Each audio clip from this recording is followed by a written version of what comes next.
Alright, I'm going to be reading my 6th article, and now I'm going to be reading off my laptop and recording on my phone. So yeah, that's why it's vertical. Alright, so I'm going to be reading A Voice for Bilingual Education by Domenech. Alright.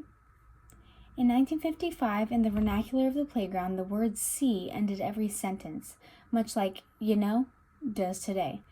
As a newly arrived immigrant child whose knowledge of the English language consisted of being able to count to 100, see sounded to me just like the Spanish word for yes, which is sí.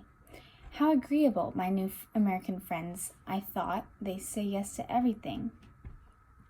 It did not take long for my misunderstanding to get me in trouble. Marbles was the game we played during our lunchtime, and I thought one of my agreeable friends was okay with my taking all his marbles. "Those are my marbles, see?"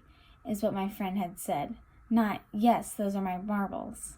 It only took me a couple of additional months to learn enough English so as not to repeat my mistake. It took me much longer to understand what was going on in my classes, and even longer to grasp the nuances of the higher order cognitive processes that my teachers were attempting to convey. A comforting bridge. My first assignment as a 6th grade teacher in a public school in New York City allowed me to make good use of my bilingual skills. Most of my students were, like me years earlier, newly arrived immigrants to the United States. I loved how their faces lit up with beautiful smiles when I greeted them in Spanish. "Habla español," they would say excitedly. "You speak Spanish." My ability to communicate with them was a comforting bridge to that point when they would be able to communicate in and understand English. Even at that point, I would occasionally lapse into Spanish when I saw that they were not grasping a fundamental concept. My experience with students sold me on the value of bilingual education, and along with a number of my colleagues, we founded the New York Association for Bilingual Education. I was proud to have been named the organization's first president. As an educator, I've always believed you teach best when you build on the knowledge base the student already possesses. If a student speaks Spanish and little English, then it makes sense to use Spanish as a language of instruction while English is being mastered. In fact, learning a second language is not difficult for children, and most will do it quickly. Within a matter of months of immigrating to New York, I became the official interpreter for my family, a role that lasted for many years as my parents struggled to learn English. I was surprised when the English-only movement gained momentum in the United States. How ironic that a country that encourages the learning of a second language at the secondary level would suppress the maintenance of that second language for kids already fluent in the language.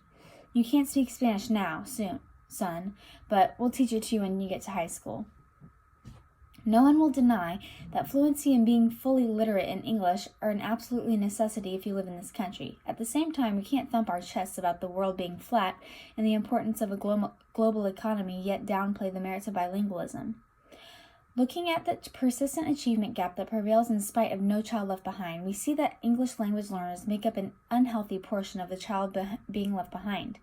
It is commendable that the law no longer allows this category of student to be swept in with the performance of all students, so their poor achievement is masked by the average performance of the group.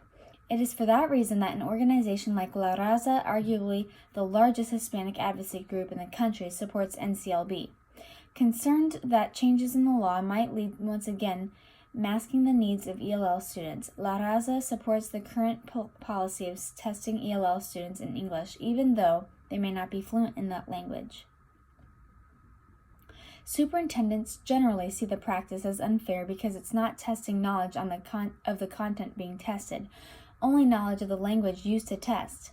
We abhor setting up a child for failure because it starts a pattern of negative experiences for children who would best thrive with early successes. A local option. Many factors influence the quality of a bilingual program. Trained bilingual teachers are hard to come by, and quality materials are still scarce. Nevertheless, we can't ignore the fact that a child will feel welcome in a school environment that acknowledges the youngster's native language and uses it as a tool to continue the acquisition of knowledge while the necessary English skills are being developed. We also recognize it is impossible to offer bilingual programs to accommodate the variety of languages that are spoken in our schools. It is possible, however, to offer bilingual programs where large concentrations of students who speak a language make it feasible to do so. Bilingual education should not be a mandate, but at the same time it should be prohibited. Local school systems should have the ability to decide what program will meet the needs of their students. As we attack the persistent achievement gap that exists in our schools, we should have every tool available to combat it.